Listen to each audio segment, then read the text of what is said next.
Greater Israel के ख्वाब ने नेतन्याहू को बिल्कुल पागल, दीवाना और मजनू बना दिया। अभी तो बात शुरू हुई है। अमेरिका कह रहा है बंद करें, नहीं तो हम ये करेंगे। ईरान ने ओपन चैलेंज किया हुआ इजराइल को और उसने मिडल ईस्ट में ईरान के ऊपर बहुत बड़ा हमला कर दिया है। आज फ्राइडे का दिन था और 200 एयरक्राफ्ट इसराइल से उड़ते हैं ईरान की जानिब और वो निशाना बनाते हैं मिलिट्री बेसिस को, न्यूक्लियर साइट्स को, और वो कामयाब हो जाते हैं। अगर हम इसराइल के मोसाद एजेंसीज की बात करें तो भाई ये एजेंसी बड़ी स्मार्टली जो है ईरान के अंदर उनके गली मोहल्ले कोचों में काम करती हुई दिखाई दे रही है। और इस एयर स्ट्राइक के अंदर ईरान के मिलिट्री चीफ मारे जाते हैं और 6 न्यूक्लियर साइंटिस्ट को भी मारा जाता है। नेतन्याहू बयान देते हैं कि हमने इस वजह से किया क्योंकि कुछ ही महीनों में ईरान न्यूक्लियर पावर बनने जा रहा होता। अगर ईरान के पास एटम बम आ जाता है तो इसराइल के साथ साथ पूरी दुनिया के लिए बहुत बड़ा खतरा है। पाकिस्तान इस्लामिक मुल्क है और ईरान का जो है पड़ोसी भी है। इंडिया जो है पाकिस्तान का पड़ोसी है और नेतन्याहू का बेस्ट फ्रेंड है। तो ये पॉलिटिकली अगर देखा जाए तो इस खित्ते के अंदर किस तरह वॉर जैसी सूरत हाल हमें बनती हुई नजर आ रही है। सबसे पहले तो हम इसकी मजम्मत करते हैं, एज ए मुस्लिम हम इसकी मजम्मत करते हैं। और दूसरा पॉइंट ये है कि दुनिया भर में सिर्फ मुसलमान ही क्यों जलील होते हैं। उसकी वजह यह है कि हमें मुस्लिम जो कि उसकी डेफिनेशन नहीं पता कि उसकी डेफिनेशन क्या है। हमें इत्तेहाद करना चाहिए।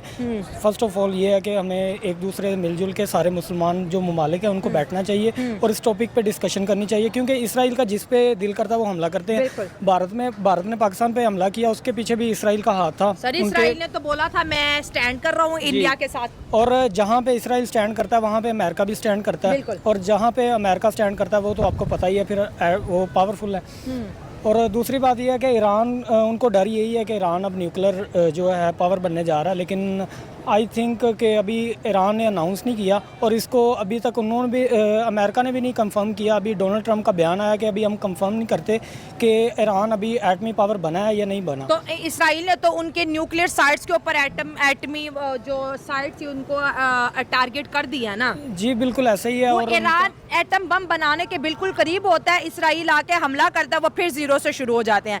फिर वो जब 80% होते हैं, इसराइल की एजेंसी सर कैसे ईरान की गली गली तक पहुंचे। उन्हें इतना भी पता होता है कि इस वक्त ईरान का आर्मी चीफ कहाँ है। उन्हें ये भी पता है कि वो 6 न्यूक्लियर साइंटिस्ट जो ईरान को एटम बम बनाने की पावर दे रहे हैं वो कहाँ पे है। सर चुन चुन के मारा है। ये मोसाद किस तरह से काम कर रही है। जी ऐसा ही है। एक्चुअली जहाँ पे इसराइल अटैक करता है उसके पीछे अमेरिका का हाथ होता है और जदीद टेक्नोलॉजी वो फ्राहम कर रहे हैं इसराइल को। एजेंसीज भी तो है ना, एजेंसीज ऐसा ही है। ये बात है ना कि अगर किसी मुल्क के अंदर कोई मतलब कि ये पता चल रहा है उन्हें मतलब कहाँ पे क्या हो रहा है क्या नहीं हो रहा, उसमें जाहिर सी बात है कोई एजेंट होते हैं अंदर ही, मुल्क के अंदर इदार होते हैं। एक वक्त था कि इंडिया भी पाकिस्तान का न्यूक्लियर प्रोग्राम खत्म करना चाहता था और इंदिरा गांधी ने उस वक्त ये ऑपरेशन किया था कि पाकिस्तान की न्यूक्लियर साइट्स को तबाह कर दो। हम नहीं चाहते कि पाकिस्तान न्यूक्लियर पावर बने। तो पाकिस्तान तो इंडिया की उस साजिश से निकल आया था। पाकिस्तान की न्यूक्लियर साइट बच गई थी, लेकिन क्या ईरान अपनी न्यूक्लियर साइट बचा पाया इस अटैक के बाद? मेरा ख्याल है कि अगर मुसलमान सारे मुत्तहिद हों तो तभी ये पॉसिबल है, अदरवाइज तो मुश्किल लगता है। मुसलमान क्या करेंगे? मुसलमान तो खुद 72 फिरकों में बटे हुए हैं। ये अहले तुशी मुल्क है, अहले सुन्नत वाले कहेंगे अच्छा हो गया।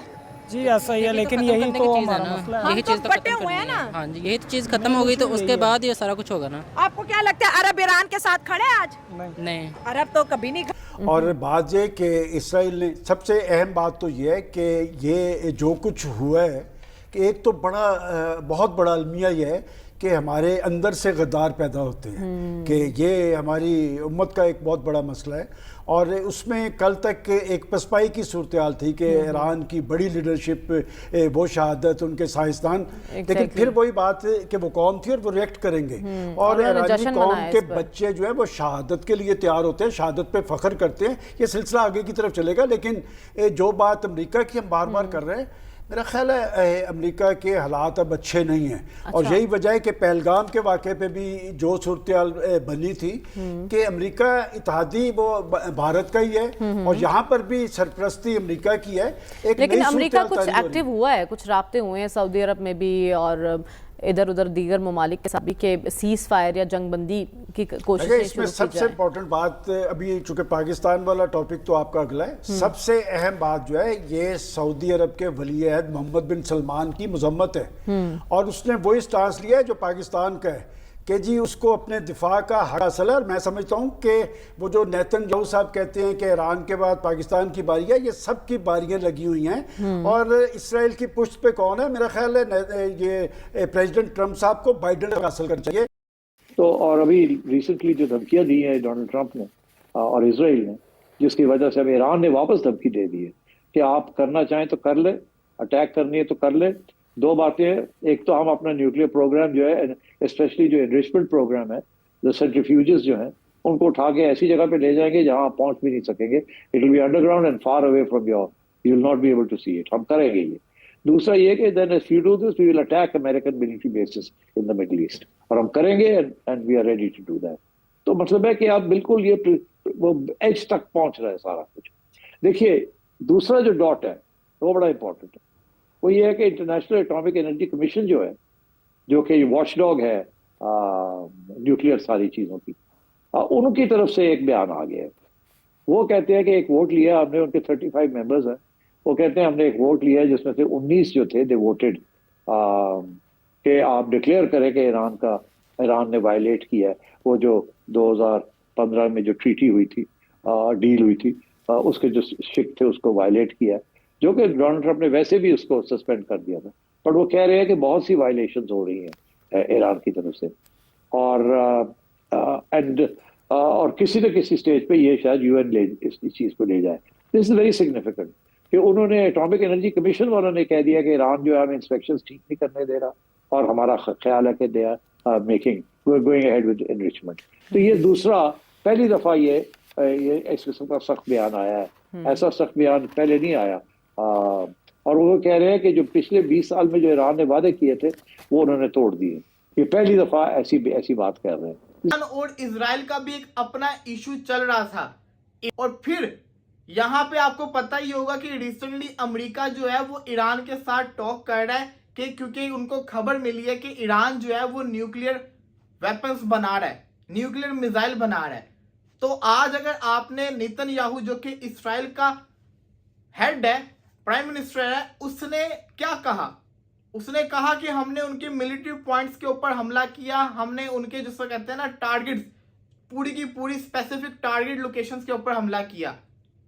पहले इस्राइल ने फलस्तीन को तबाह किया, गजा को तबाह किया, अब वो एक और मुस्लिम कंट्री के पीछे पड़ गया, वो है ईरान। वो कहते हैं ये आगे बड़े दिनों तक चलेगी, ये चलेगी जंग।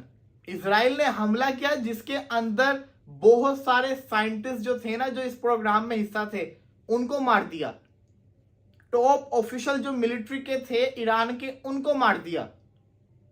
ये जिसको कहते हैं ना एक प्रॉपर जंग छेड़ दी है। और वहां पे उन्होंने ओपन बयान दिया है उनके मिलिट्री चीफ ने इजराइल के, कि जो हमें ओपन चैलेंज करेगा, जो हमारे लिए मुसीबत बनेगा, उसको उसका खामियाजा भुगतना पड़ेगा।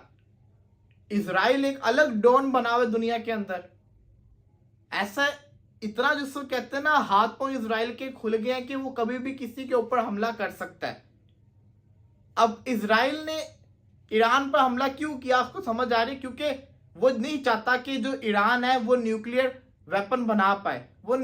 जय हिंद दोस्तों, इजराइल ने ईरान के ऊपर एक बड़ा हमला कर दिया है। लगभग इजराइल ने ईरान को एक सबक सिखाया है, क्योंकि ईरान ने हमेशा इजराइल के पीछे टांग अड़ाया है, और ईरान हमेशा से इजराइल को ओपन चैलेंज देते आ रहा है कि इजराइल मेरा कुछ नहीं बिगाड़ सकती। और जो कि इजराइल के प्राइम मिनिस्टर नेतन्याहू हैं, वो उसने साबित कर दिया कि जो उन्हें ललकारेगा या ओपन चैलेंज देगा वो पूरा करेंगे। जैसा कि नेतन्याहू, आप सभी को पता होगा कि वो नरेंद्र मोदी इंडिया के प्राइम मिनिस्टर जो कि हैं, उनके एक अच्छे परम मित्र हैं नेतन्याहू इजराइल के, जो कि आप देख सकते हैं। और ईरान जो है, ईरान पाकिस्तान का एक सखी है। जैसा कि पाकिस्तान हमेशा ईरान को अपना साथी मानता है, और ईरान पाकिस्तान को मानता है, और इजराइल जो है वो इंडिया का साथी हमेशा साथ दोस्त रहा है।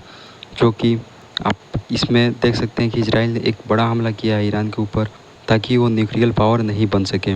धन्यवाद।